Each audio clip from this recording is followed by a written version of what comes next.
pickpocket had hidden under the seat of our defendant. Or, I guess our client. That's a more proper term.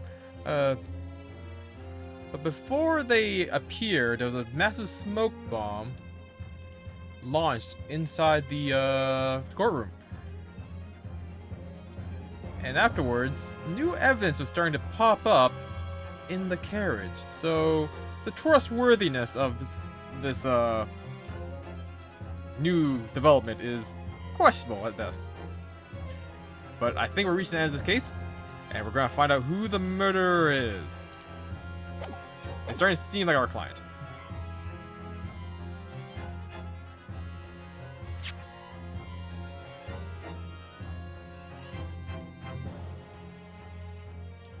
Right. Lord Van Deeks claims that there was no blood on the skylight or the floor at the time of inspection.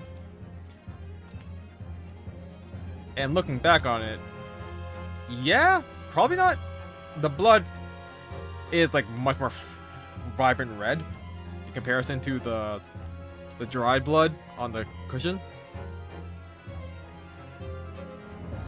So most likely, our client is doing some shenanigans to try to get out of this.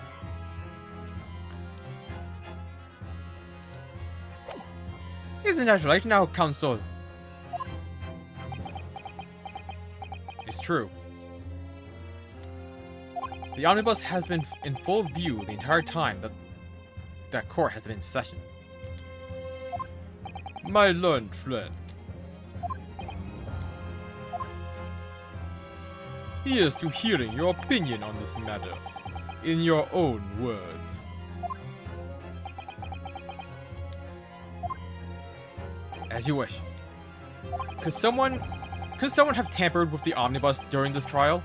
If you're asking me, I think it could have been possible.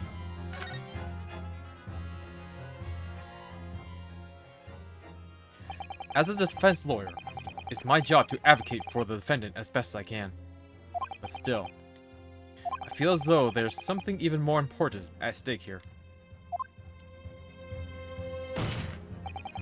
There is no evidence to suggest that the defendant did as my learned friend suggests. However, in terms of having the opportunity to carry out the alleged tampering, there is one possibility. Oh! Good gracious! Explain yourself, counsel!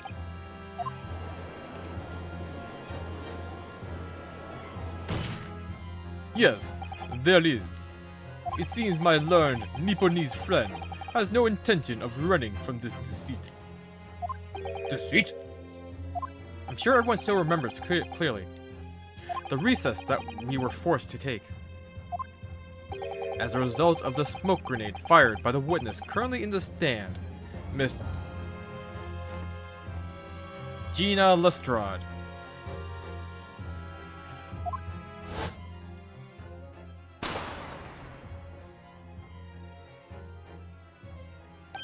What's going on? Be careful, Mr. Naruhodo. Cover your face. Bailiff, don't let the accused escape. Secure the omnibus. I hereby call an emergency recess. Bailiff, ensure the defendant is in custody and clear the courtroom. The courtroom was filled with smoke, and everyone was thrown into confusion. All of us were made to leave this chamber. In that brief interval, under the veil of smoke and in all the chaos, it could have been possible to steal inside the omnibus.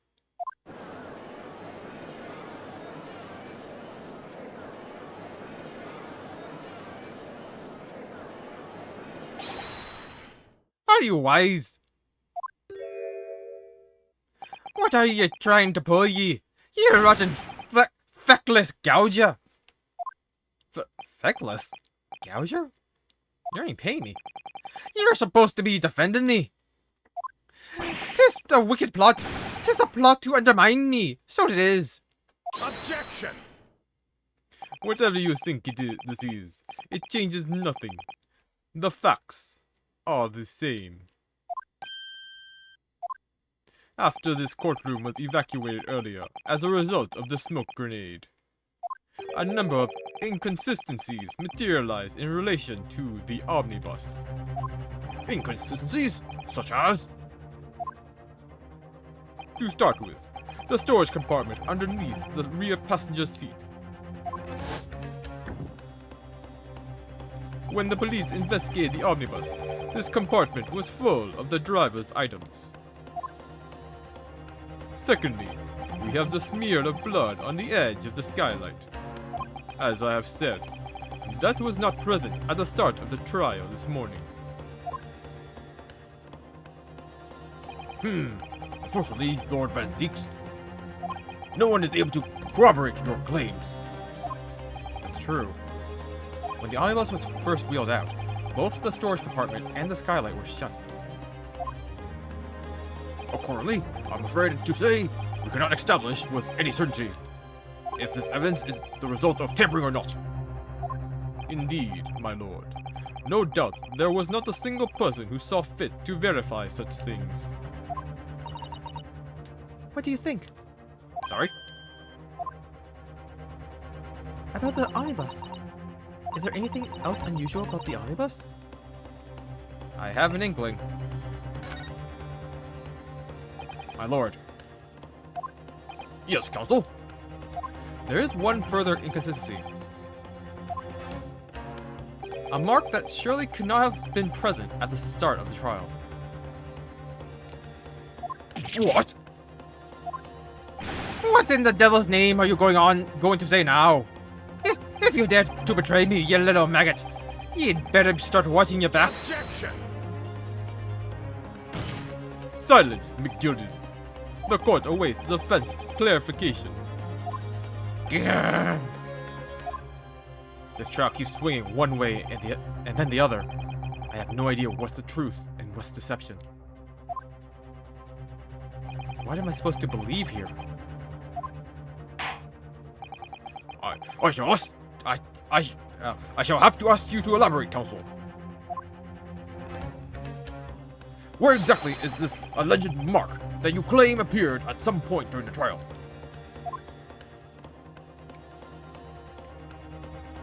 Just want to double check there's nothing else here.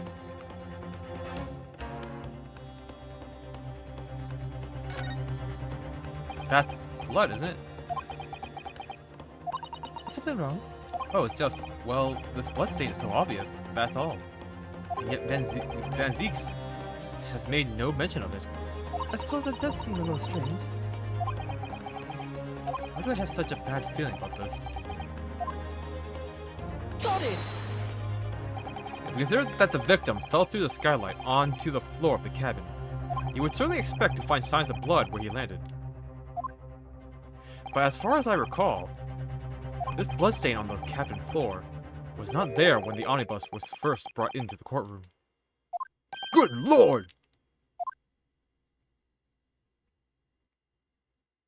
Yes, I do believe you're correct, counsel. Well said. Although, as advocate for the defense, one might say that was a very careless slip of the tongue.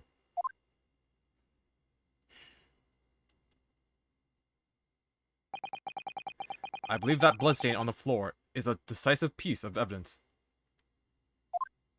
But if the question is whether that evidence is genuine, or whether it was unlawfully fabricated by someone, I feel compelled to admit that there's at least a possibility that the evidence is fake.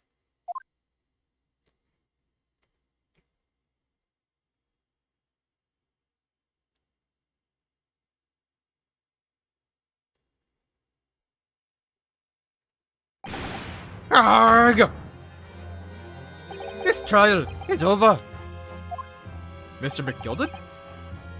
I've done everything I possibly can to cooperate with the court, but it's all over now. But you're the defendant! It's just over, I tell ya! Memory, recollection, what people think they saw, it's all nonsense. Facts are what counts, and the fact is, that bloodstain is there, now. Well, And over the course of this desperate trial, long and extremely drawn out as it has been, that good-for-nothing Reaper of the Barley has failed to present any decisive evidence at all. I'm scandalized, so I am. I'd thought better of Lord Van Zeeks. Well, my lord? I must concur with the defendant. The unaffirmed recollections of an individual cannot stand as evidence. At this moment in time, that particular bloodstain in question is very much in existence. And in the absence of any credible method by which to prove its alleged previous non-existence, I regret to say that it would be improper for this trial to continue. Your lordship can't be serious. Lord Van Zeeks, what is your position? The prosecution, my lord, has no further witnesses or evidence to present. Very well. Very well. In that case, as I believe we have explored every possible avenue in this matter, I shall proceed to my adjudication. As for Mally, I am of course obliged to confirm with the defense first. What formality? As things stand at the moment, it would seem that Mr. McGilded will be found not guilty, Yes. which would mean we've won. Is that really the right outcome here?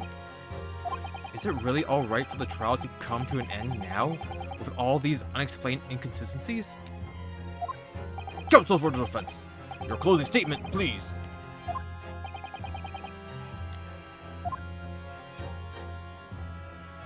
Yes, my lord. The defense believes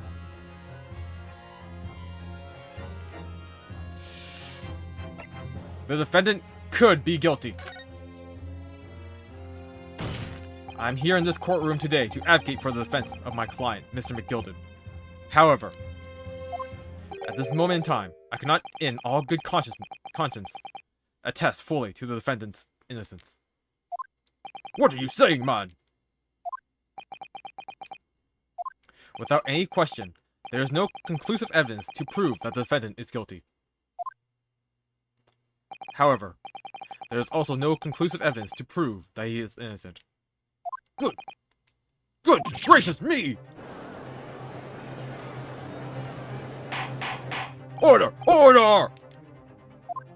This is unprecedented behavior, counsel. A defense lawyer calling the accused innocent into question? Are you of sound mind?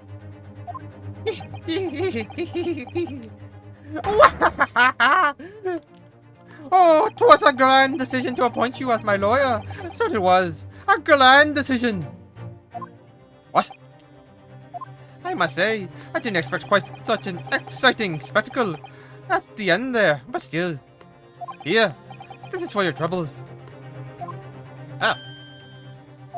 Your job here is done, fella. And some fine work you've done so far. So you have. What do you mean?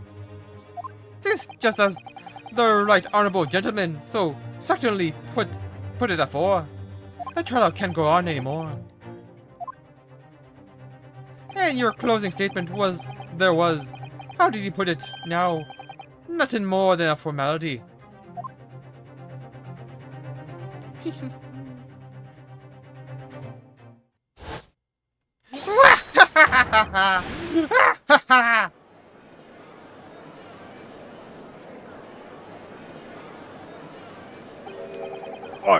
I really don't know what to make of all this.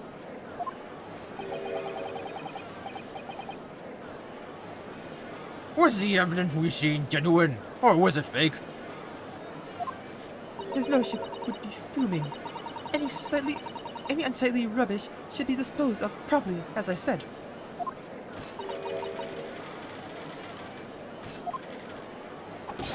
The stinking rich are always guilty of something. You, mark my words.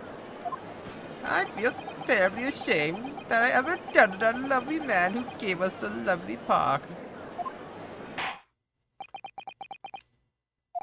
Now that proceedings have unfolded in this way, I am compelled to declare a premature end to this trial. Furthermore, the court must accept the defendant's plea.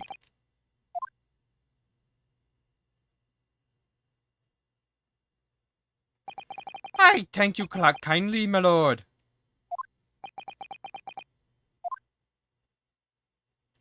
I hereby pronounce the verdict of this court. Objection! But we still haven't determined if the bloodstain in the omnibus is genuine or not. We don't know if these witnesses are telling the truth or a pack of lies. We have no idea about the truth. Lord Van Deeks. My lord, the case made by the prosecution was flawed, plain and simple. If indeed the omnibus presented as evidence was tampered with, the prosecution is at fault for allowing such a disgraceful perversion of justice to take place. My sincerest apologies, my lord. Objection! But wait! When we were evacuated from the courtroom, Lord Van Zeeks ordered the evidence to be secured. I'm afraid the prosecution cannot shun responsibility in this matter. That's so unfair. The culpability of the defendant has not, at the present time, been established by this court. Consequently, the jury will not be required to proffer judgment. What? Well, Lord Van Deeks, it's been a pleasure. So it has. And as for you, my dear fella, I couldn't have asked for a better defense.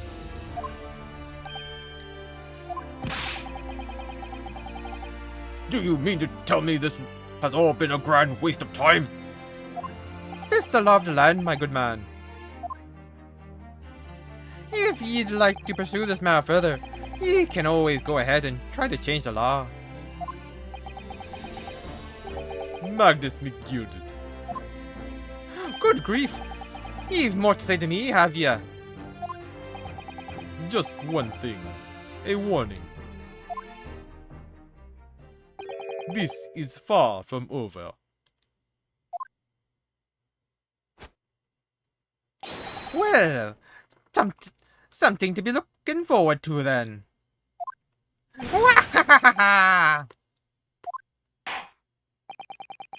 I hereby pronounce the defendant, Mr. Magnus McGilded, not guilty. Oh, that's not good.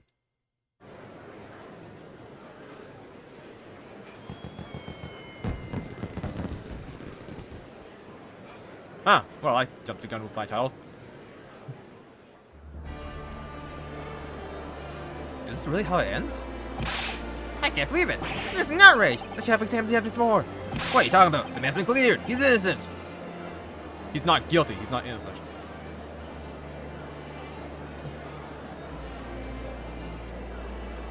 With the courtroom in pandemonium for the second time that day, the judge delivered his verdict. And my first ever trial in Great Britain came to an abrupt end. With the defendant being found not guilty. Ostensibly a victory for us.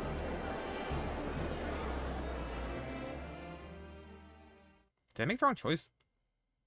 This feels wrong.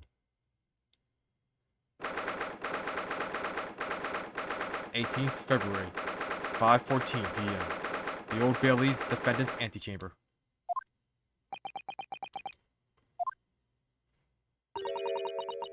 That certainly was a long trial.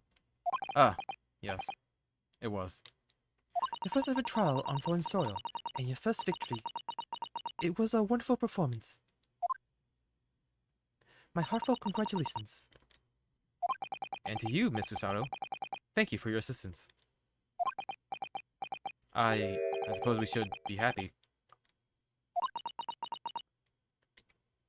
The trouble is, we're still completely in the dark about what actually happened.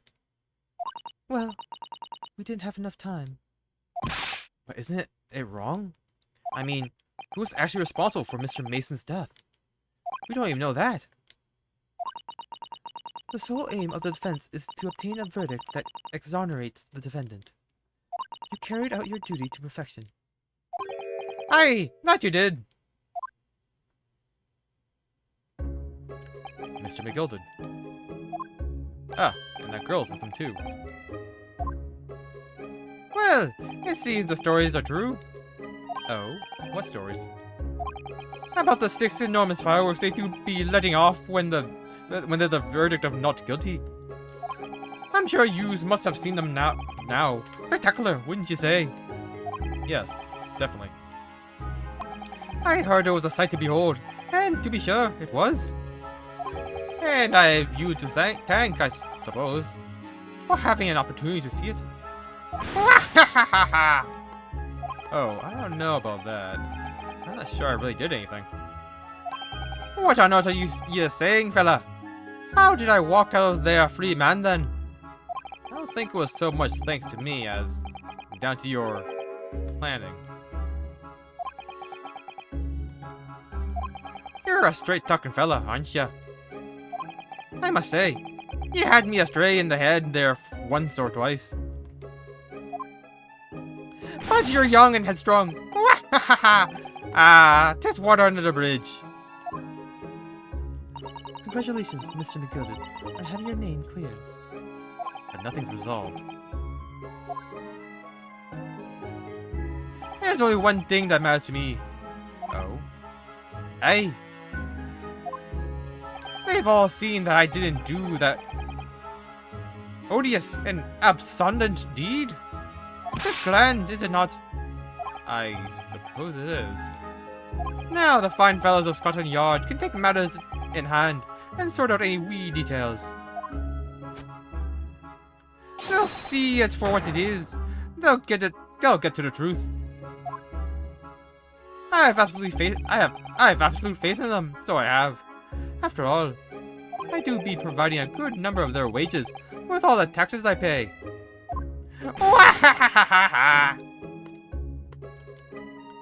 It's not that funny. So then, as we agreed aforehand, 1,000 guineas for your troubles, fella. Oh, no, I couldn't possibly accept that much. Be whist! You're a humble people, are ye? From the east? Well, if you insist. But have this. Still and all, ye deserve a reward. Mr. Magnus McGilded! Everything is ready, sir. If you'd like to follow me into the courtroom. Is it into the courtroom? What's this, officer? This sooner than I was led to believe. I hope it's not inconvenient, sir. There were some changes to the schedule. Well, I must be making tracks now. This time for the inspection. Sorry? What inspection? They're going to examine the omnibus again, so I'm told. I asked if I could be present for it myself. They're going to examine it again? Now? Naturally, I'm under no obligation to take part in any more of this matter now. But as an upstanding member of London society, I do be doing me best to help where I can. 'Tis a gentleman's duty, so it is. So then, fare thee well.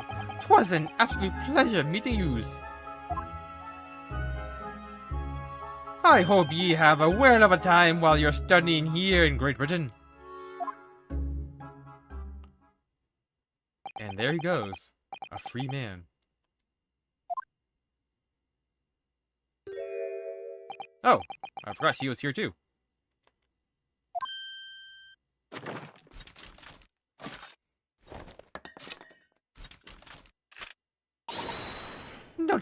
Don't move.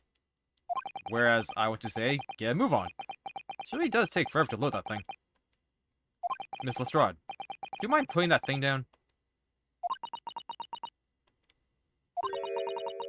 You're a grown-up. Sorry? And I hate grown-ups.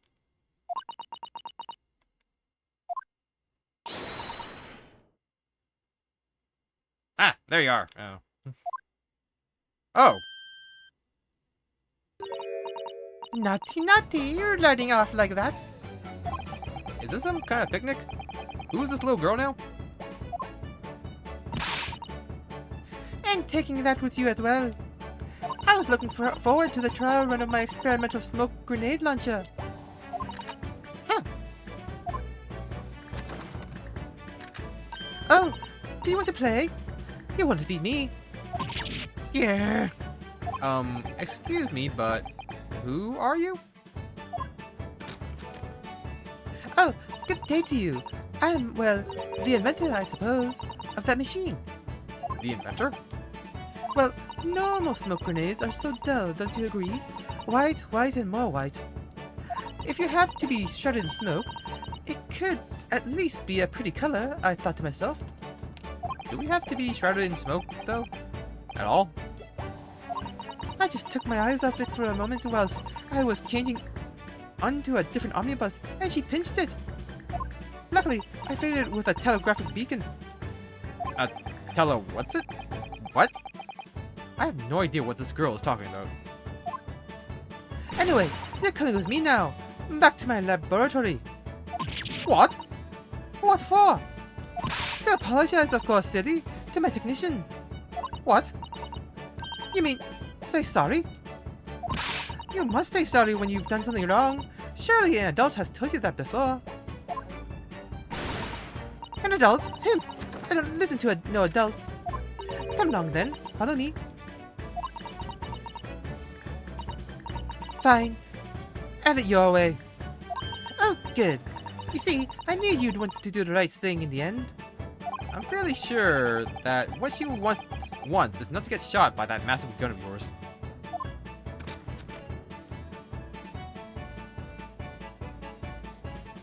Well, we'll be leaving now then. Bye-bye. I'm so sorry for all the fuss. She was a lively one.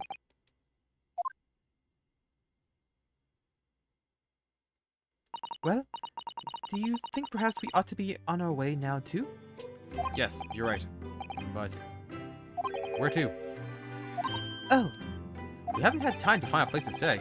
No sooner we had arrived in London than we had to rush here. All our traveling cases are still with the bailiff. I was originally planning to spend the day in search of lodgings. By this late hour in the day, I'm afraid we may be out of luck. Don't worry though, I have a plan.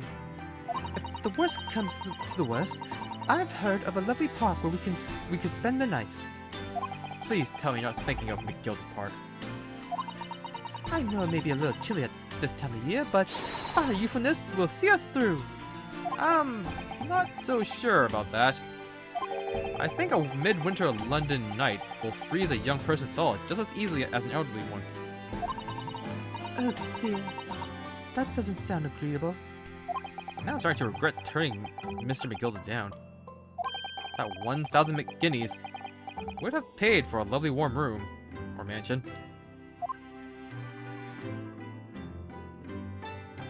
And so, the trial to determine my worthiness for the study tour was over by the end of our first day in London.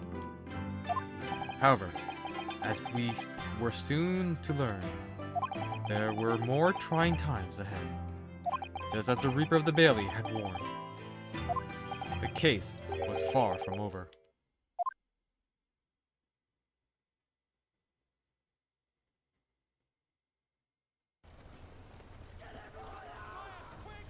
What's going on?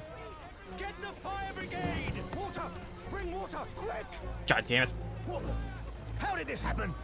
I don't know, sir. By the time I got here, it was already engulfed. No one was supposed to be allowed in here before we started investigating.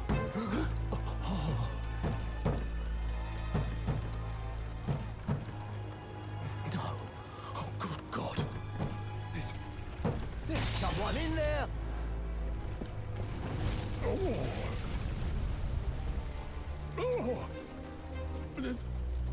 This can't be.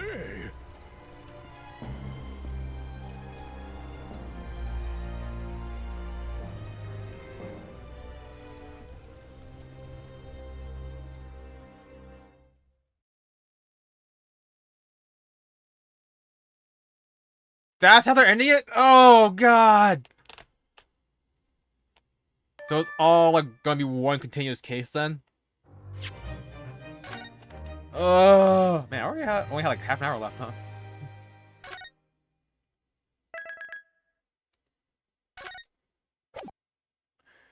Episode 4: The Adventure of the Clouded Kokoro.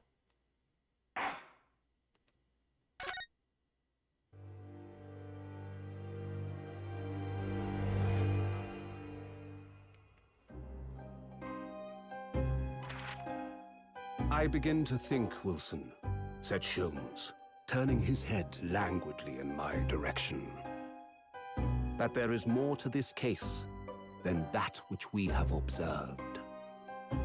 Indeed, that there may be another part to this story that we are yet to discover. His eyes wandered, following the steam rising from his cup of herbal tea, leading him to the distant memory of that snowy evening. To the young lady collapsed on the pavement along Briar Road, and to the knife in her back. Lit in the soft glow of gas lamps, a most extraordinary scene had been set. And under the cover of a light fog, the curtain had risen silently on the insoluble mystery of our invisible killer.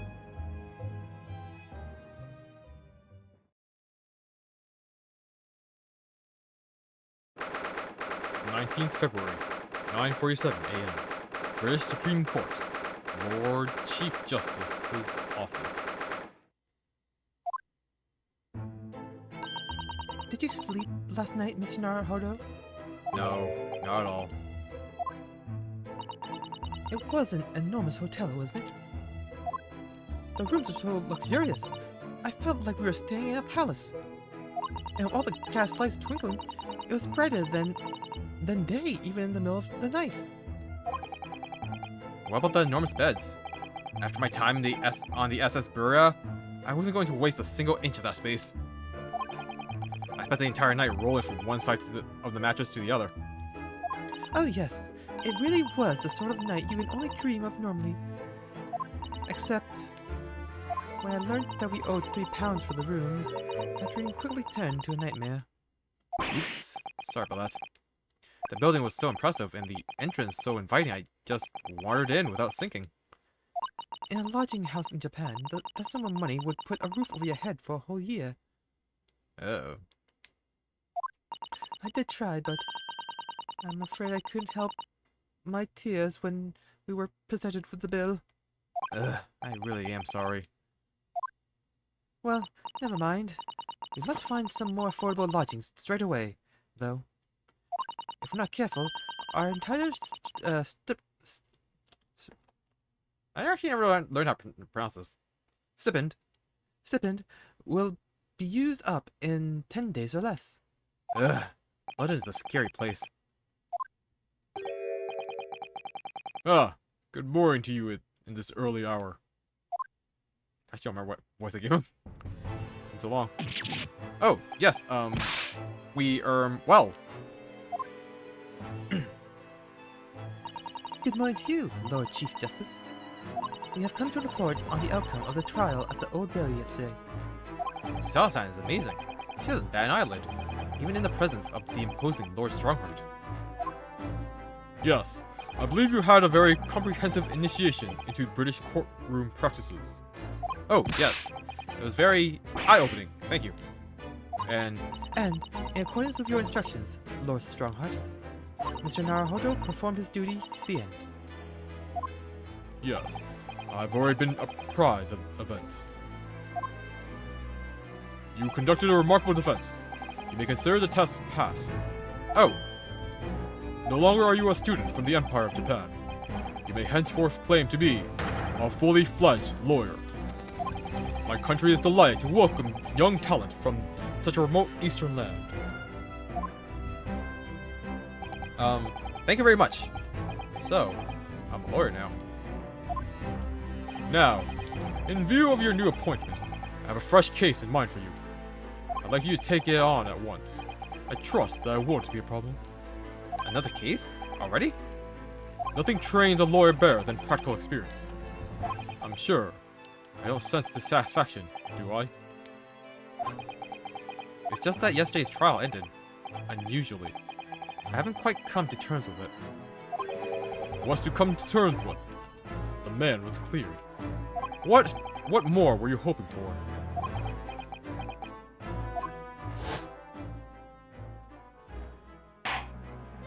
The culpability of the defendant has not, at the present time, been established by this court.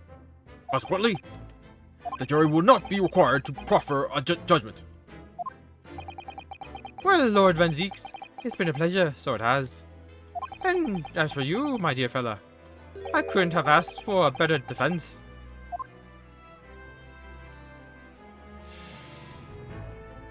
Is there a way to, like, get the... Is there, like, a second playthrough of this game? Where you know what's going to happen? And you, like, choose the right choices? Or, like, a new choice appears? I just can't help wondering if Mr. McGilded really was innocent. Mr. Naruhodo! It's just that I never managed to ascertain the truth. And then the trial ended. Well, you needn't let it trouble you for a second longer. Sorry? What do you mean, Lord Strongheart? Magnus McGilded passed away, immediately following the trial. No! What? Mr. McGilded is... dead?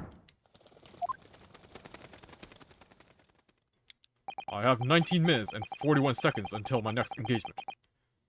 Time enough to talk.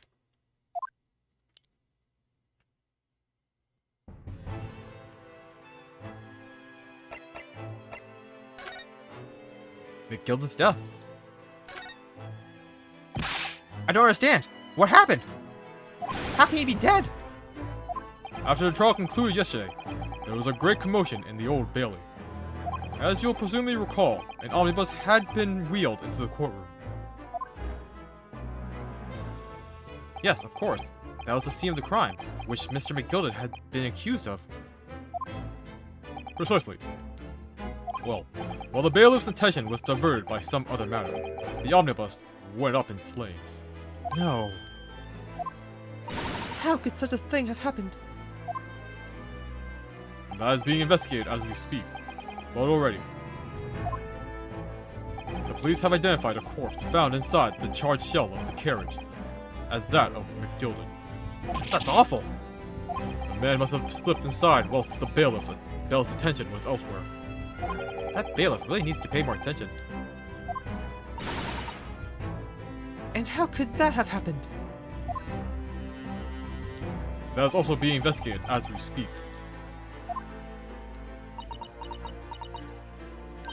Thinking back now, immediately after the trial, Mr. McGilded did mention going back into the courtroom and look at the omnibus.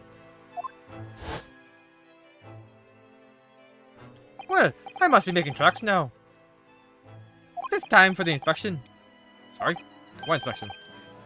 They're going to examine the omnibus again, so I'm told. I asked if I could be present for it myself. An inspection of the omnibus? Not to my knowledge. I don't believe Scotland Yard had any intention of re-examining the carriage. But then who was Mr. McGilded talking about? Never mind that now. The Yard is making a thorough investigation. This matter is no longer any concern of yours. Leave it to the police. Poor Mr. McGilded. The British court. So, how did you find your first taste of our country's Supreme Court? Oh, well, I don't know. I mean, it was wow. Mr. Naruhodo means that the whole experience was steeped in the solemnity of Great Britain's long history. It's really a world apart from our own judicial system in Japan, which is only a few short decades old. Wow, Susato-san has such a way of words. And you seem to have a way of failing to find the right ones. How could you read my mind? The judicial system here is the most advanced in the world. Learn all you can. The most advanced in the world, is it? It was fortunate that your very first trial was a simple affair. Simple? That was simple. As I believe I mentioned yesterday morning, it was a trial you couldn't lose. I don't mean to be contrary, Lord Strongheart, but the case was anything but simple. The circumstances of the case were so incriminating. I was stunned when I first heard them. In fact, I still find it hard to believe that we managed to get a favorable verdict. Is something funny? No. My apologies. However, the fact is that you did receive the not guilty verdict you set out to achieve. And that can only be attributed to exceptional talent. Wouldn't you agree? Well, I don't know about that.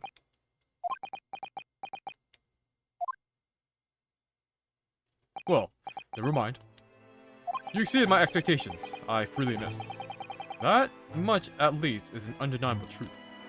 Which is precisely why I have prepared the new case for you that I mentioned before. What's going on? What was he going to say before? The new case. Could you perhaps give us some more details about the new case you mentioned? Don't tell me. It's a murder, and the trial starts in 10 minutes.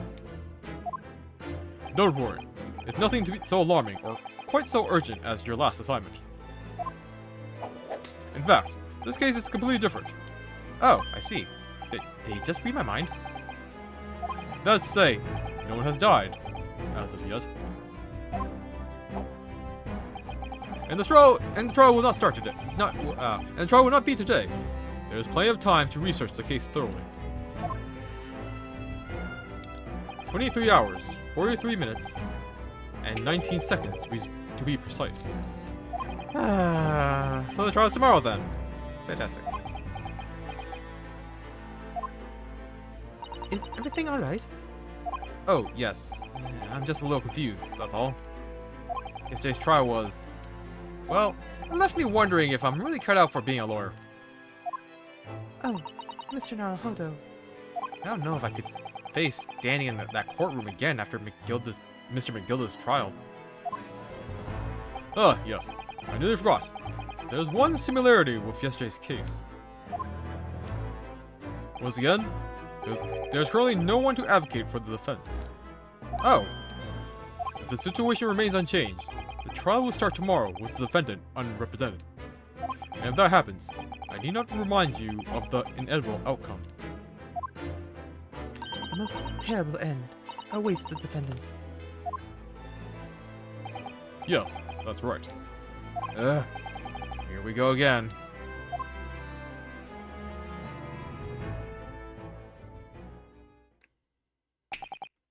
Your time is up. You will have to excuse me. I would advise you to begin making preparations for tomorrow's trial. After all, the clock is ever ticking. There is now but 23 hours, 26 minutes, and 39 seconds until the court sits. Last time he mentioned the 23 hours, he said there was plenty of time. And one more thing, Mr. Naruhodo. There is something I should like to ask you. Oh, what's that? Yesterday, you remarked upon something. That you intend to see through the will of your late compatriot, Mr. Asogi.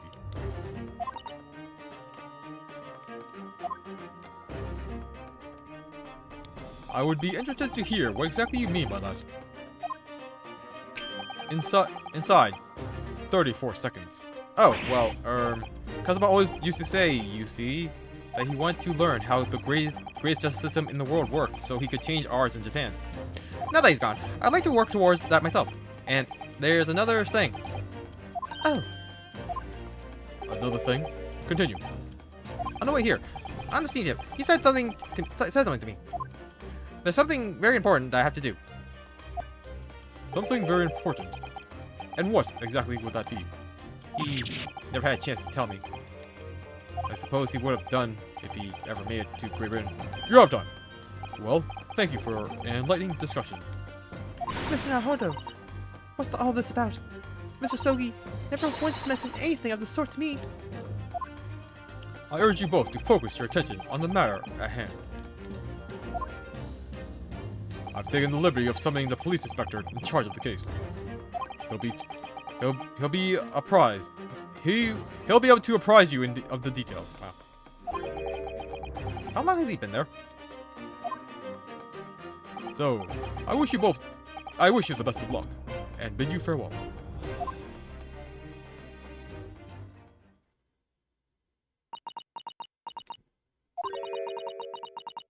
There's something very important I have to do. Kazuma-sama, what did you mean? I wish I knew, but honestly, he never told me. Anyway, we had better talk to the detective, don't you think? Yes, you're right. Hope I'm just imagining it, but I wouldn't say he looks pleased to see us all. I want some fries. I haven't had fries in years.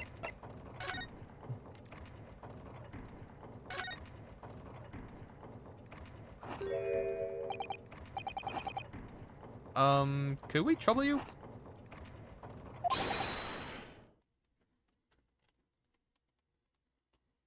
What do you think, Pet? What do you think?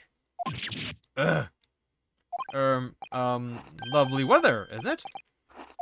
What's the weather got to do with anything? Ugh. Listen to me, you young Japanese upstart. Some flippery about the weather doesn't get every English jet eaten out of your hand. You know? But Susan told me that was foolproof. I'm a busy man. A very busy man. Is he having a loaf of bread with fries? No, that must be fish. That must be fried fish. Very low res. There's a crime scene to investigate, but I'm here having to give the likes of you a talking to. Oh, I'm ever so sorry. Can you imagine what the other officers there will be saying? Haven't seen Gregson anywhere, have you? No, he's too busy. He's too busy with the big wigs today. And all because of some bumpkin who's here on a jaunt from a country I've never even heard of.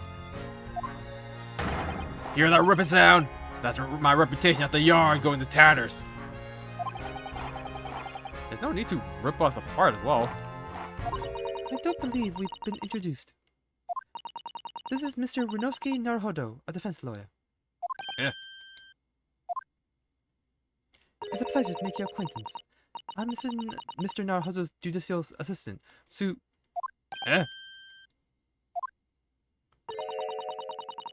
It's lovely weather we're having today, isn't it?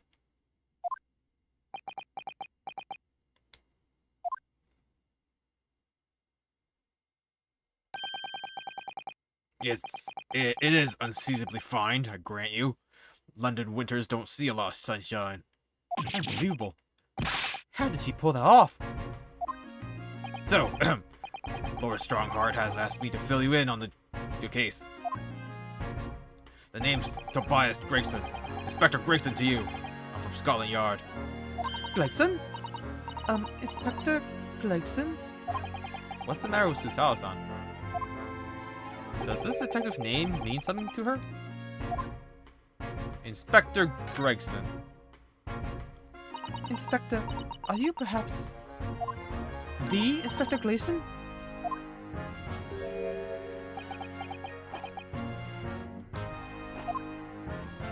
You're acting like you know this man, Miss Susato, but he's a London detective. Oh, I do know him. Very well, in fact. Very well? Yes, he features prominently in the adventures of Sherlock Holmes. Oh, in that publication. What's it called again? Rance Magazine? That's right. Inspector Gregson and Mr. Sholmes enjoy a wonderful friendly rivalry. Really? You rival the great Mr. Sholmes? That's incredible. Oh, well, I don't know about that.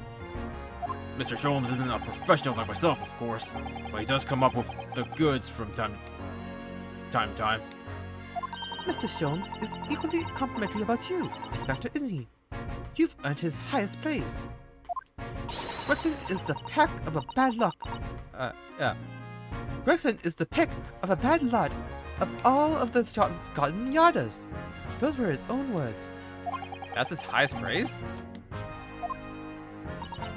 Well, Mr. Sholmes isn't particularly known for giving compliments, you see. He is not. And thanks to that magazine, my name's known all over London town now. That's great, isn't it? I have to admit that to start with, I was a little, well, flattered by all the attention. Everyone wanted to shake my hand, and my reputation at the yard went through the roof. Well, that's wonderful. No, it is not! There's nothing more sinister than the man on the street. People are always looking at me now. They're whispering rumors about me under their breath, I'm sure. Rumors? Are you quite sure? He's changed since he started appearing in those stories. The fame's gone to his head. Stuff like that. Gosh, do you really think people are saying such mean-spirited things about you? Like I said, they whisper, so I can't catch exactly what they're saying. But I know what folks are like. I'm sure that's what they're saying.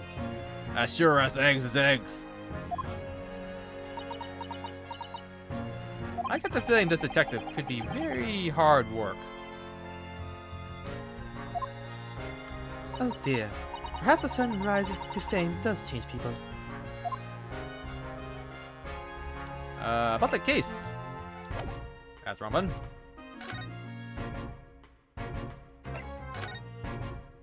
So, about the case that the Lord Chief Justice mentioned before. Nothing to tell, really. As far as we're concerned at the yard, it couldn't be simpler. Oh dear. That probably means that as far as we're concerned as lawyers, it couldn't be more complicated. I wish you were wrong about that, but I have a nasty feeling you're right. A young woman was walking along the pavement on Briar Road when she was found stabbed from behind. Fortunately, it wasn't fatal, but she's still laid up in the hospital, unconscious. That's despicable. What sort of coward would attack the poor woman from behind? I suppose you would have finished whoever it was off with a suicidal takedown, would you? That is neither here nor there, Mr. Naruhodo. Brace yourself, Renosuke. You've angered her now. Anyway, after something of a whirlwind investigation, the criminal was arrested. He barely had time for a cup of tea after the incident took place, to be honest. So there must have been something left at the scene that led you directly to the culprit. Or perhaps a reliable witness who recognized the person in question.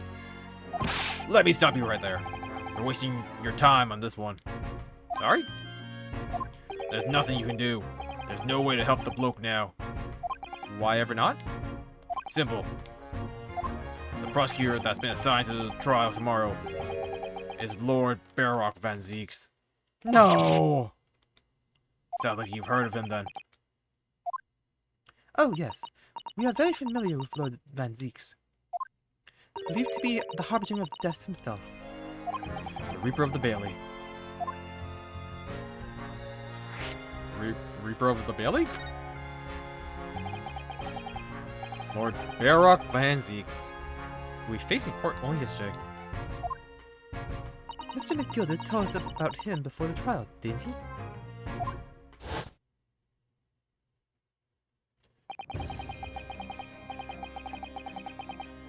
When Van Zeek stands for the prosecution, they call the accused his sacrificial lambs. And in every single trial in which he's been the prosecutor, the accused has been damned. This Reaper of the Bailey nickname. I suppose he's earned that because every defendant he advocates against is found guilty. Is that it? Well, if that's the case, we should inform you, Inspector, that in yesterday's trial against Lord Van Zeeks, Mr. Naruhodo secured a verdict of not guilty. And what of it? Oh, well, I think that means that even against the Reaper of the Bailey, it's not impossible to save the defendant.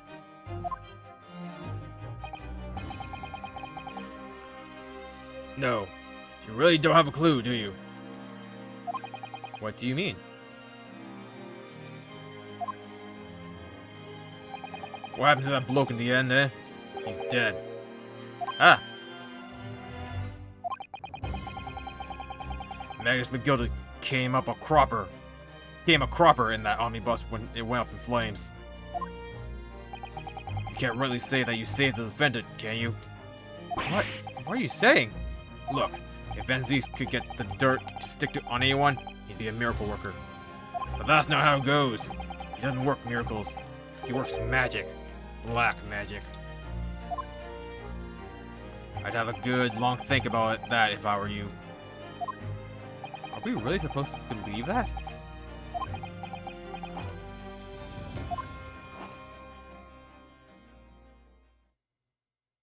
Right, well, I filled you in as requested, and I'm very nearly out of chips.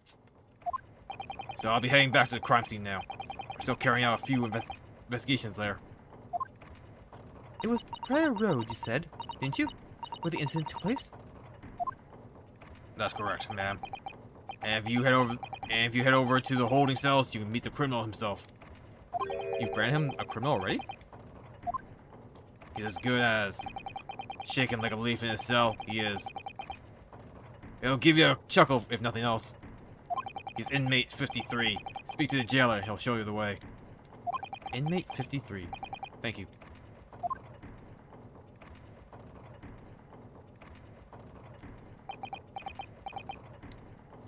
So there's no helping anyone against the Reaper of the Valley, you say. Is something troubling you, Mr. Naruhodo?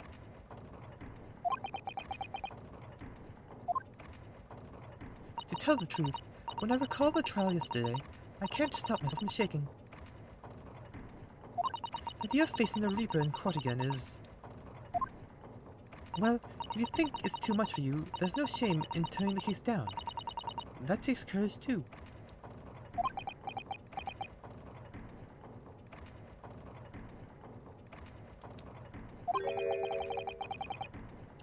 But if the man they've arrested is innocent, you could well imagine he would be shaking like a leaf in a cell.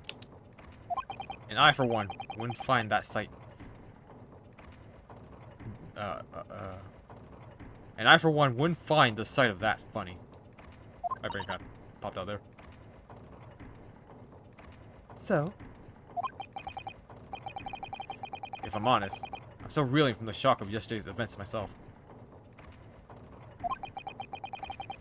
And I'm not really sure if I'll be able to help this man, whoever he is. But I'd like to try. So I think I'm going to make some inquiries. Will you help?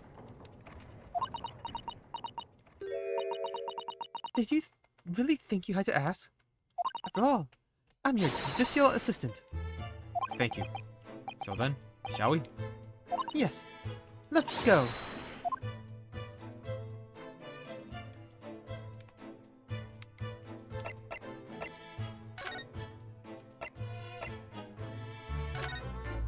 Alright, let's head to the prison cell first and meet our client.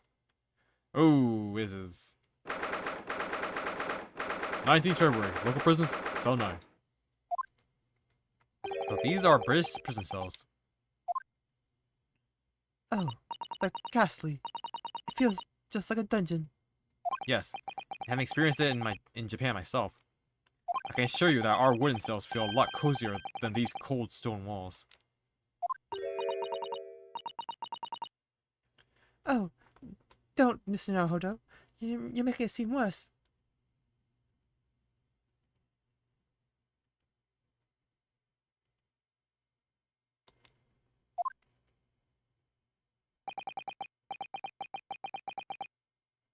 Apparently, our client is in this cell here. But it's so dark at the back there, I can't make him out. I wonder what he's like. Hey, Mate 53, your legal representative is here to see you. Stop idling in the back of the cell and show your face at once. I am? Am I a cat? As yet with no name? calling me by a number. It's utterly, unbelievably, unjustly, unreasonable. I refuse to answer. Mr. Naruhodo, what? What do you think is going on here? I have no idea. But I wasn't just hearing things, was I? That tirade of complaints was in Japanese. Oh.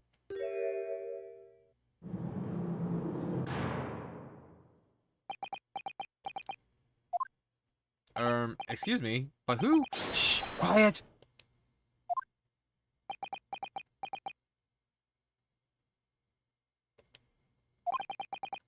They're all around, hiding. I know they are. They're watching, listening. Even now, I can sense it.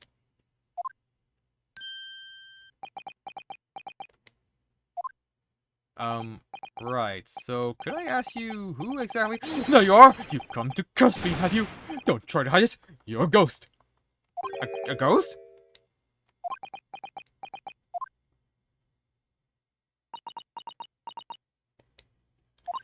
We mean you no harm, prisoner-san.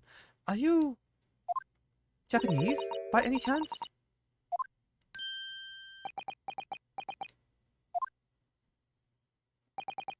This is beyond my wildest dreams.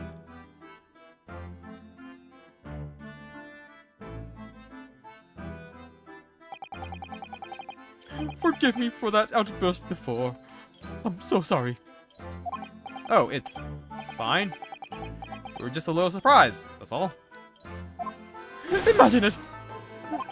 It's been 12 long months since I've left my hometown, and here I am, in a frightful fix in a foreign land. So hearing the sweet, sentimental tones of a compatriot's voice here in this damp, dark hellhole was most monumentally moving moment. Who could have guessed that this new client Lord Strongheart assigned to us would turn out to be a fellow Japanese? Oh, what compassion my fellow countrymen show to dispatch a first-class lawyer all the way from Japan to defend a mere foreign student. Noble, nurturing, never failing, Nippon! A first-class lawyer? Oh dear, I think there's been something of a misunderstanding here. I wonder, would you be so kind to tell us what's happened? Why you've been detained as a suspect, for example? Yes, I can. I will. Shan't stay sullen and silent. I'm not quite sure I understand what he means, but he seems happy. Yes, he does. I just hope he actually has a good reason to be. Thank you for your cooperation. I am a lawyer, as you said. My name is Rinosuke Naruhodo. And I am Naruhodo-san, judicial assistant, Susato Mikotoba. A visiting student sent here by our government. Nobly, notoriously named Natsume. Soseki Natsume. The writer?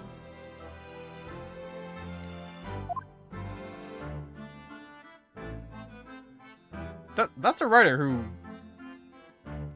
famously said that Japanese language would never say I love you directly, but rather say the moon is beautiful tonight and I could die. Soseki Natsume. Soseki Natsume. San? What an unusual name. Call me Soseki, please. I'm a poet, you see. A writer of haiku. It's something of a nom de plume. Nom de plume? You mean an alias? That's right, Naruhodo-san. No! Don't be so prosaic. It's much more refined than that. And haiku. That really reminds me of home. Did I hear you say that you were a visiting student sent over here by the government? Yes, that's right. A year ago, I was told to go and study English. First, I had to suffer that misery, and now this is beyond the pale. Suffer that misery? Did you not want to study here? No, I mean, I've had an interest in Great Britain for some years, of course. Oh. What? Just because the government tells you to do something, doesn't mean you can do it? No. What do you mean? If they told me to study English literature, that I could have understood. That's my field. But no, they told me to study the English language. Utterly, unbelievably, unjustly, unreasonable. I see. He's a really fun character. Only the other day, I was told to send a report about my first year here. I tendered a blank piece of paper. Wise words are whitewashy.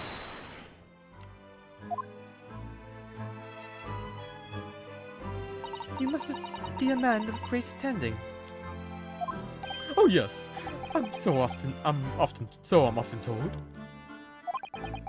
And often like to be told, it seems.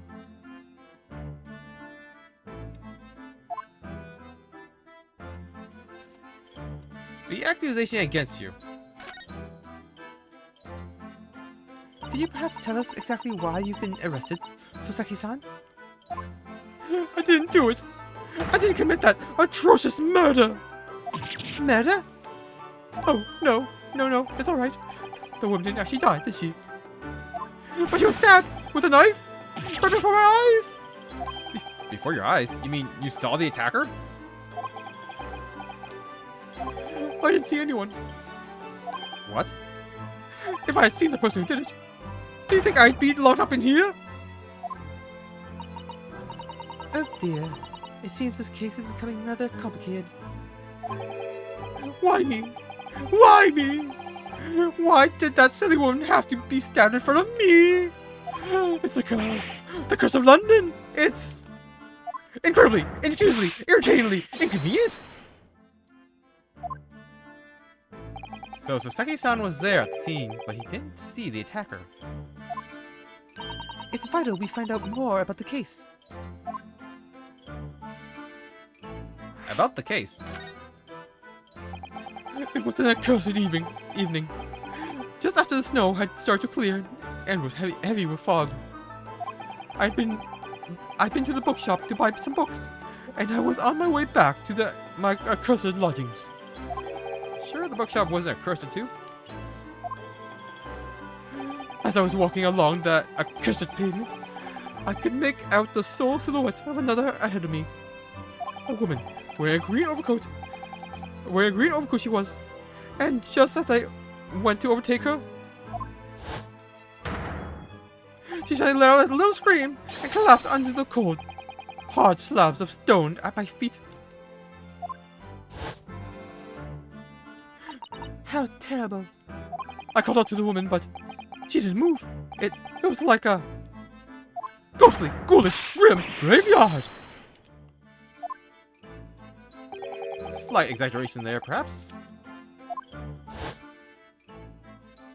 I was terrified. I had to get away from there. So I ran, as fast as my legs would carry me back to my accursed lodgings. That's not good. They'll say it was shameful, I know, to run away like that. Tell me, Soseki-san, was the victim an acquaintance of yours? Don't be ridiculous. Do you think I know any of these fair-haired English? And a young woman at that? Diffident, shy, timid, unsure. I can't talk to people. I see. A young woman, unknown to Soseki-san. And at the time it happened, who else did you see nearby? Did anybody pass you? Regrettably, apart from myself and the woman, I didn't see a soul. No one? Oh, great. So the victim was unknown to you, and there was nobody else on the street at the time. That creates something of a conundrum, doesn't it? What conundrum? How did they catch you then? Conundrum. What do you mean, Sao-san? What's the conundrum? Well, if what Soseki-san has just told us is true, there's something I can't explain. He says that he didn't know the victim, and that there was no one else at the scene. Then he apparently fled without having been seen. I did! I did! But if that's the case, surely this man has to be the culprit. Ah! You! What did you just say?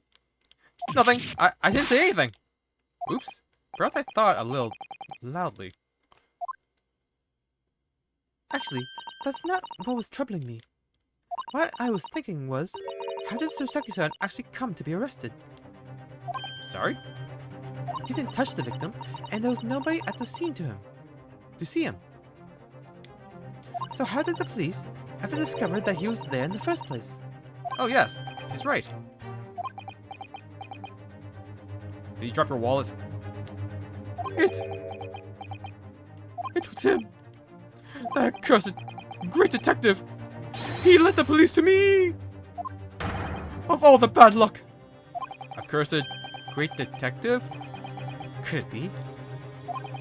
I shall never forget that man's name as long as I live. With his hearty laugh and his self-proclaimed greatness. Brash, big-headed, busybody, be gone! May you be cursed until the end of your days, Sherlock Holmes! I knew it! Mr. Sholmes? Sherlock Holmes. Well, I didn't expect to hear that name from this man's lips, that's for sure. It was the morning after that nightmare had unfolded on the pavement before me. I was gnawing on a sliver of hard cheese when some men suddenly burst in through the door. They started shouting at me, "This is the police! Put the weapon down!" Yes, it was a thin sliver, and yes, it was hard, but I wasn't eating a weapon.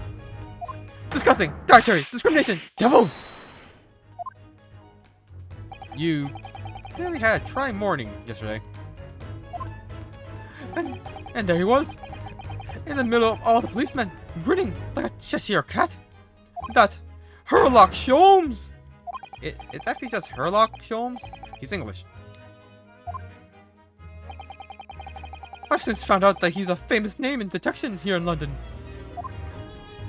Yes, the great detective is really very well known. And his overly sharp mind managed to deduce my whereabouts apparently. He thinks I'm the knife-wielding madman. Me? This weak, stooped kitten of a man?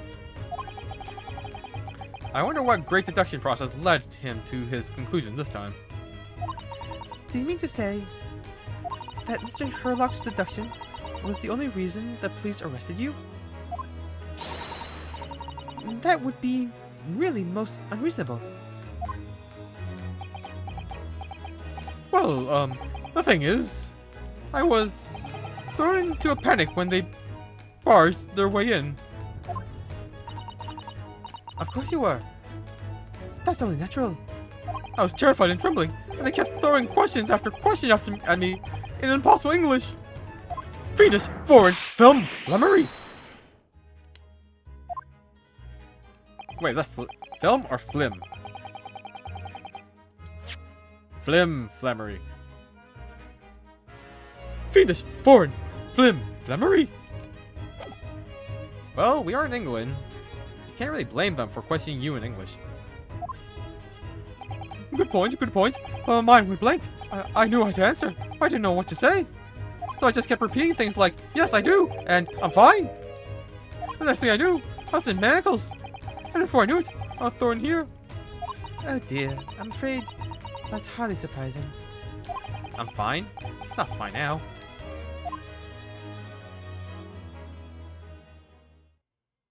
Mr. Naruhodo Esquire! Oh, you can just call me Naruhodo.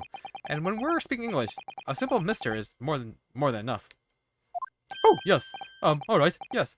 They've really got to me. This country is poisoning my mind. But please, I beg you to defend me in court tomorrow. You can tell them what really happened. You'll do it, won't you? Well, Why? Why is it so hard to say yes to me? Well, the thing is, I'm just a student like yourself, on a study tour. A student? I have defended a case in the Old Bailey. Only the one, though. At this moment in time, I really don't know what I'm supposed to believe in. I'm confused about what justice in this country even means. Oh, Naruhodo-san. I'm not even the foreign student who is supposed to be here. A sort of locum lawyer, I suppose. What? But our man! That's the mark of a defense lawyer from our great empire! It's a keepsake from the man who should have been here. He was my best friend. A keepsake?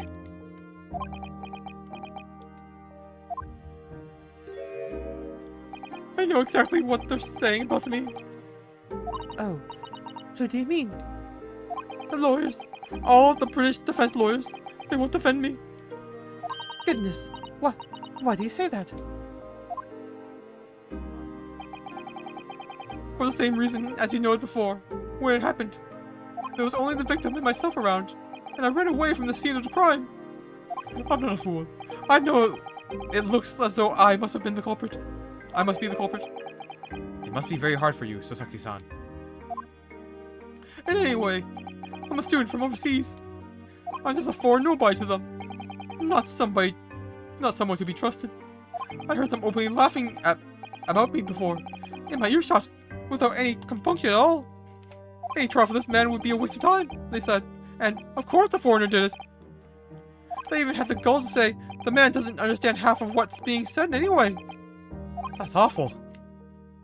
They're wrong. I study more English than half the policemen out there on the streets.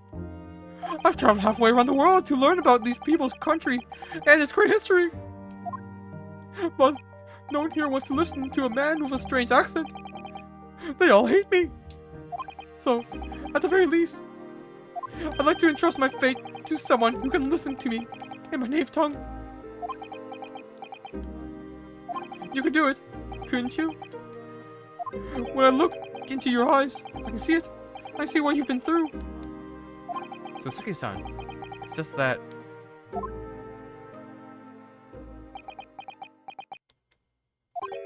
Give me a little time, please. Huh? I'll do what I can. For a time being. What do you mean? We shall investigate the case as thoroughly as possible. If we can find some clues, it will give us a much better chance, I'm sure. Oh yes, thank you. I'll be here, all alone, waiting for you. Locum student, Mr. Naruhodo Esquire. We should be going then, Naruhodo-san. We have a case to prepare for.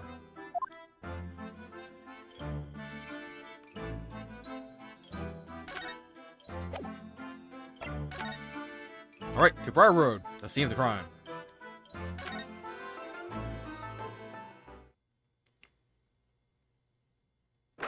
"19th February, Briar Road."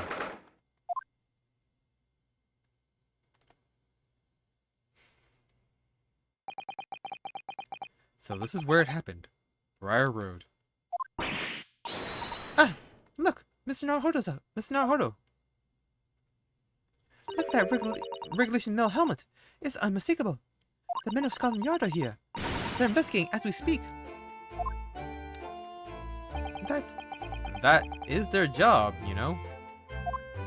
But Mr. Naruhodo, to see one with my own eyes. They're often depicted in the adventures of Sherlock Holmes, but I never dreamt I'd ever come this close. To a real Bobby's helmet. What? The helmet? Of course. I had to try one on one day. Well, I hope your heady dreams come true.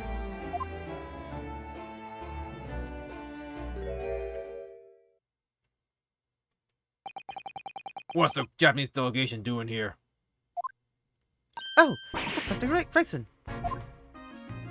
This isn't on the tourist trail. I'm fairly sure you're well aware. Yes, of course. We're here to investigate.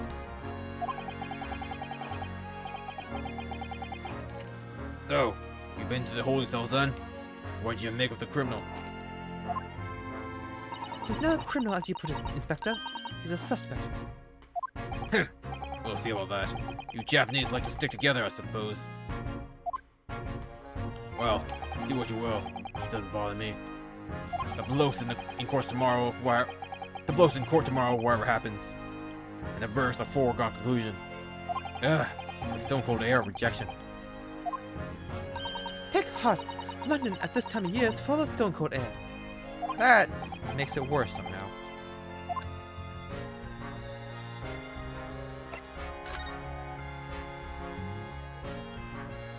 I want to examine things first.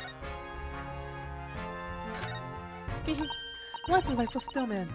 I didn't realize the English had a tradition of making snowmen as well. It looks a little creepy though.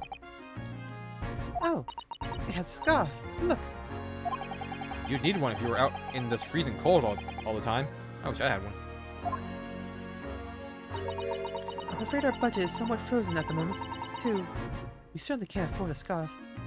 Surely the snowman here wouldn't miss his. But the person who made the snowman certainly would. Yes, I know. You're right. Anyway, even if I borrowed it, it wouldn't do much to warm my neck, would it? It's covered in snow.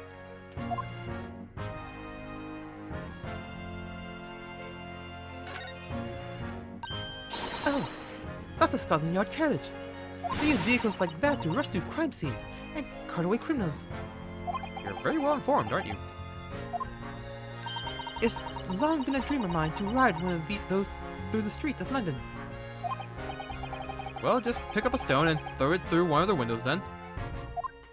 But that would mean being arrested in order to ride it. Wouldn't it? Still, if it's the only way, help me find a good stone. No, I wasn't serious.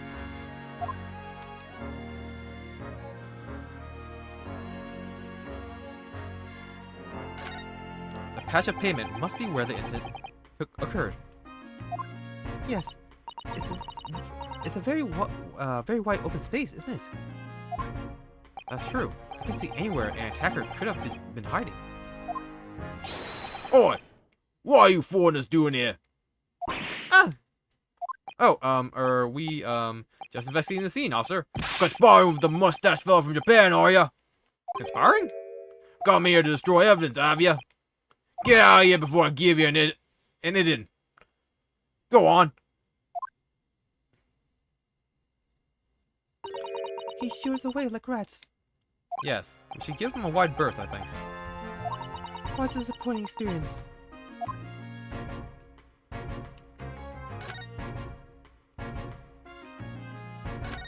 Oh, look at that window of that building there. They share the windows? Yes, but they're all filled in with bricks. Oh, you're right. I wonder why. Perhaps it's an empty property where nobody lives at the moment. There's smoke coming from the chimneys, though. Oh dear, everything still feels very foreign. There's so much we have to learn about this place. Oh, a British bicycle, look! Although, the wheel is so misshapen. I'm sure it couldn't possibly be ridden anymore. Someone must have been doing some breakneck cycling. It seems bicycles have become extremely popular in London recently. There's even a movement to change women's dress to allow them to ride as well. The bicycle fad won't last. I don't see why anyone would want to ride something like that. Goodness, do you dislike bicycles? No, not at all. I mean, it's not that I dislike them entirely, exactly. It's just that any occupation that involves taking both your feet off the firm ground seems reckless. If you ever tried walking on stilts and fallen into a river, I know you'd agree with me. We'll have to hire a bicycle sometime. You can sit behind me while I ride around you.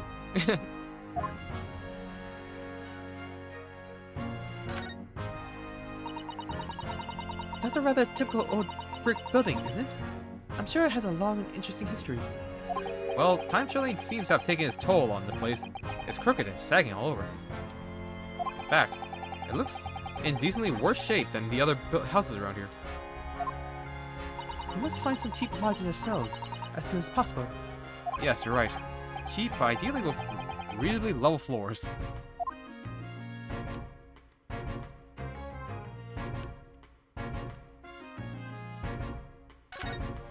Do you see all the black smoke rising from the chimneys over there?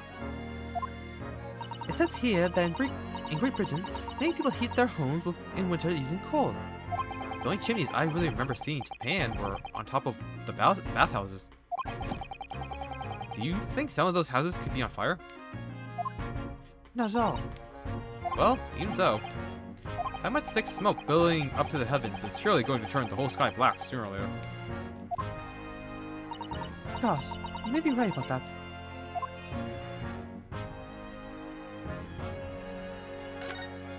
There are piles of snow on the pavement here and there, but the road itself is covered in carriage tracks. It seems carriages often travel down Briar Road. It soon disperses all the snow. I flipped over when I was walking down the pavement earlier. It seemed like it would be far safer to walk on the road instead. Oh, but you're rather small, Mr. Naruhodo, and dressed in all black. I worry coachmen might not see you, and you could be flattened by horses. Well, thank you for the rather small concern.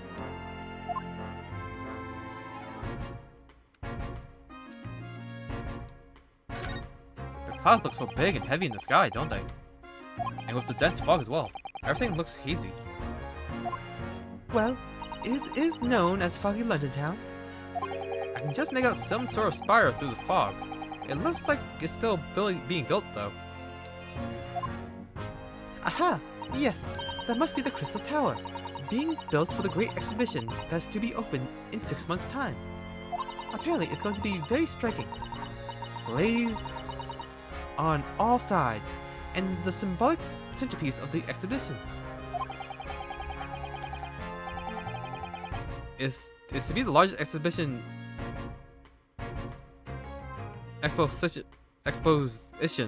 in history, is it? I can't even begin to imagine.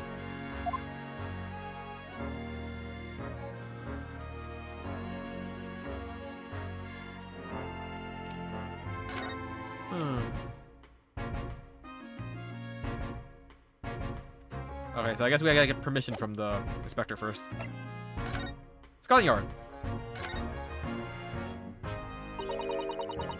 Tell me about Scotland Yard, Inspector.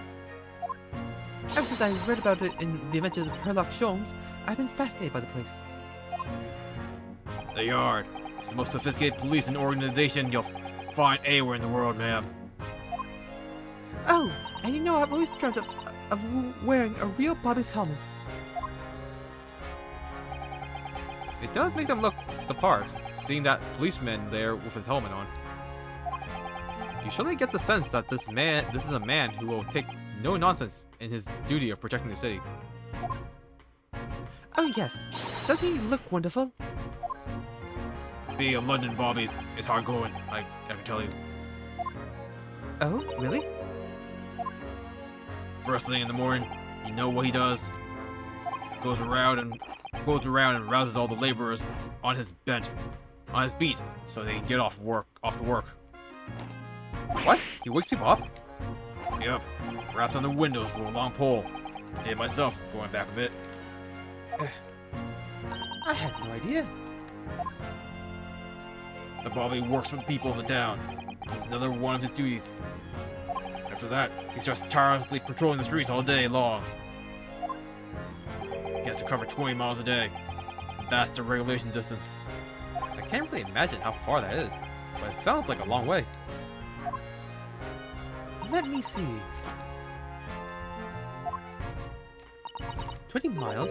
That's approximately the distance from Tokyo to Yokohama. On foot? That's definitely taking things a step too far.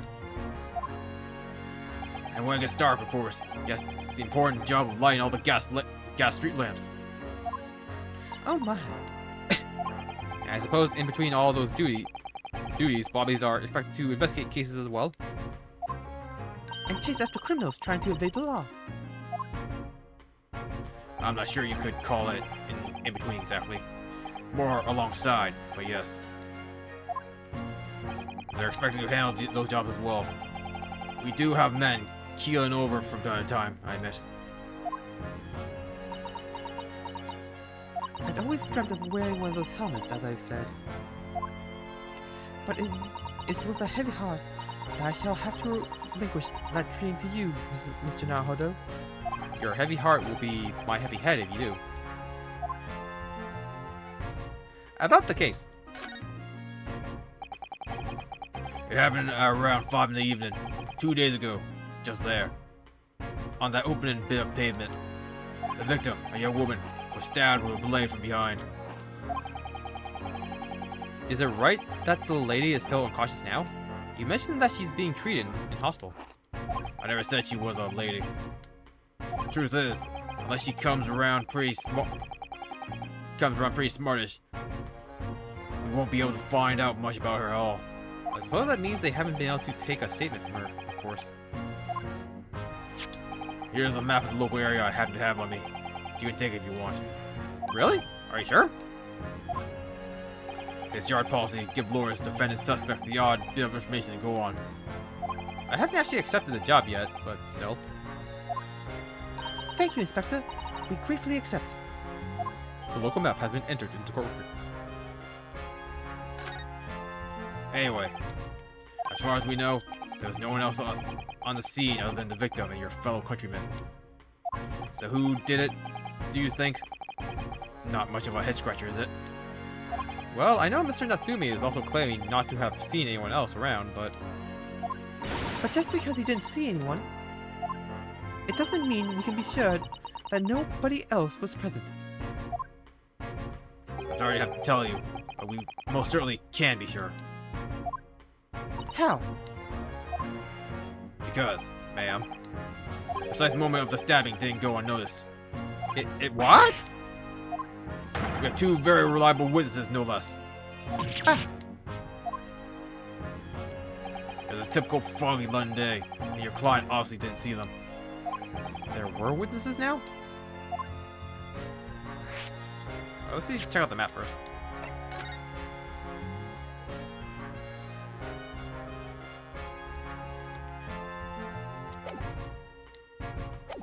Well, that was helpful. Witnesses. Who are these witnesses, Inspector? My fellow and his wife, and the man's one of the most reliable and respected citizens in all of London. He's a copper from Scotland Yard. Ah! A policeman? That might change things. And this policeman just happened to be there at the exact moment the woman was attacked. Nothing particular about that, ma'am. Part and parcel of being a bobby. Catching them banging the act and all that. Do you think it might be possible for us to ask the policeman a few questions? Be my guest. You can ask him what you like, in court tomorrow. Oh. I have no doubt he'll be summoned as a witness. So that'll give you something to look forward to. That's that then. He's got no intention of letting us meet the man beforehand, it seems. A policeman witnessed the incident. As your judicial assistant, I must warn you that this could make our job very difficult indeed. Yes. As a non-judicial assistant, I could have warned me of that too.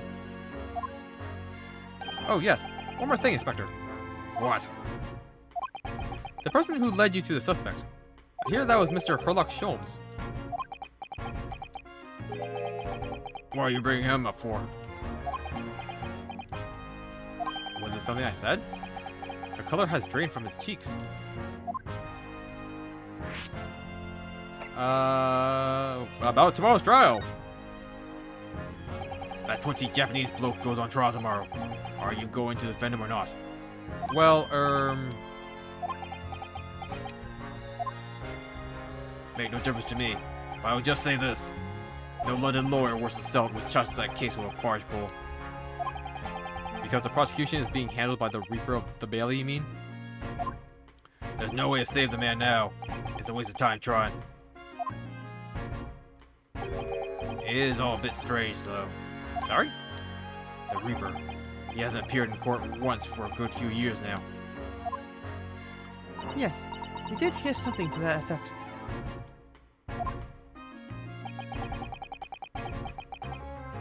And the only people he usually bothers with are the real scum, the master criminals, the violent ones. Master criminals? The violent ones? That's right. He handpicks his victims, only deals with those guaranteed to go to the gallows for their sins. But Mr. Natsume wouldn't hang for what he's accused of, surely. That's just my point, Sunshine. Yes, the young woman was stabbed, but I didn't kill her. Couldn't even say the intent was there. So this isn't the sort of case I'd be expecting the Reaper to want to sink his teeth into, for want of a better phrase.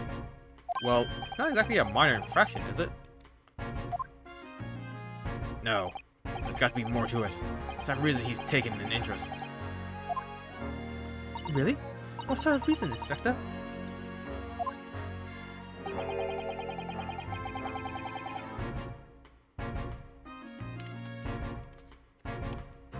You think I can tell what's going on inside the head of that Lord of Darkness?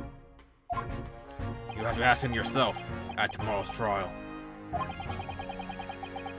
Are we really going to have to face the Reaper again? The Lord of Darkness, as he puts it? Mr. Sholmes! Who did you hear that name from? Oh, well, it was Mr. Natsume who mentioned it. He said that Mr. Sholmes was with the police when they entered his lodgings. I'm sure it was the result of one of Mr. Sholmes' inspirational great deductions. Fiddle foul! Oh, The man's an amateur, and I'm getting sick and tired of him showing his mug everywhere.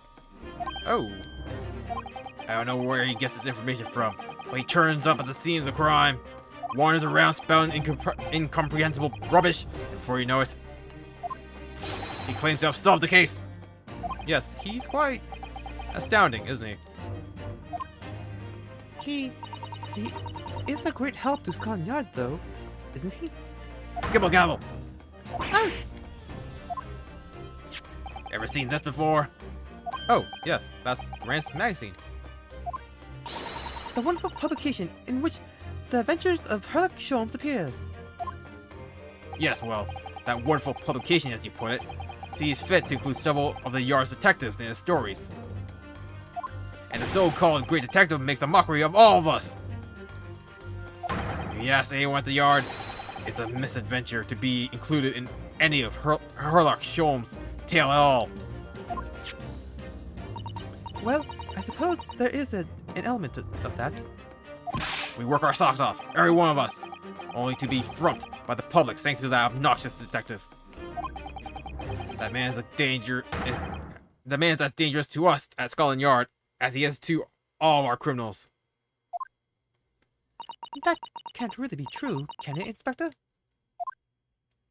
Clearly, the great detective and the police have a complex relationship.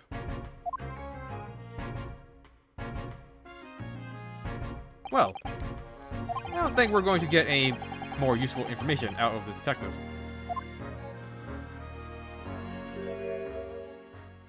Mr. Naruhodo, can I make a suggestion? Oh, yes. What is it? Well, it seems to me that we must speak with him about this. By him, do you mean Mr. Sholmes? Yes, Mr. Sherlock Sholmes, exactly. Look at those shining eyes. You can't wait, can you? Well, Mr. Natsumi did blame Mr. Sholmes for all this, didn't he? Yes, he did. He really did. Which makes him an involuntary party in the case. Are you just going to ignore that? I hope not. I assure you, it's not simply my selfish desire to meet with Mr. Sholmes again. The trouble is, we have no idea of the man's address, even. It's Baker Street! How do you know that? It's in the stories, of course. 221B Baker Street, the most famous address in the world. Oh, I see. Well, there's nothing to stop us from going, I suppose. We better try to find our way there before Susawa-san gets any more excited and unpredictable. Hurrah! I'll stop that carriage. So we're to have a reunion already with the great detective, Mr. Sherlock Sholmes.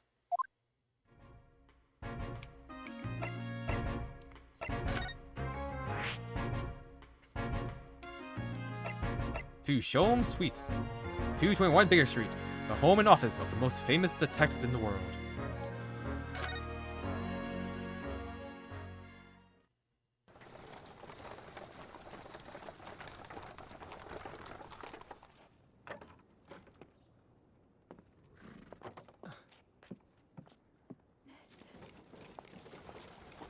Thank you very much. It's just up there overlooking the street. Good day. Thanks again.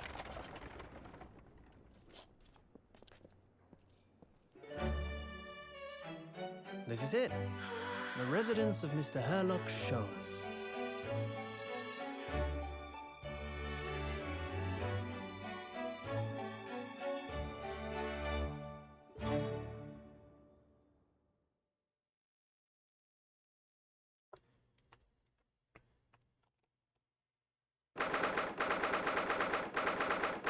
February, 12:53 p.m. Sholmes Suite. And I think I'm gonna actually end it there for today. Seems like a good stopping point.